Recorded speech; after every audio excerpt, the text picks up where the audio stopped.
यथार्थ है किंतु जने गुरु उपयुक्त सिद्ध प्रदान से व्यक्ति को मत सत्कार्य परिक्रांति से बंधुगण आम समाज में भारतीय परंपरा रे गुरु मान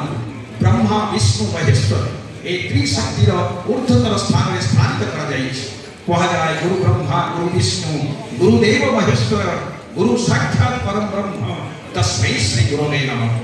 यही कथा मते कबीर तांकर एक दोहा में कहिथिले जे तू आगे जदि छिड़ा होई जिवे गुरु और गोविंद हुई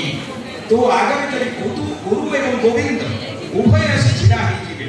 कहा को प्रथमे प्रणाम करिबु चरण जुगल छुई तेबे हे मोर बंधु आपण कहा को प्रथमे प्रणाम करिबे से उत्तर मिलुछि सर्वप्रथम रे गुरुंक चरणे नुआइबि मोर शिर मो गुरुंक चरण रे शिर नुआइबि काहेकि ना गुरु ही बतांती गोविंद को रास्ता एक स्थिर कर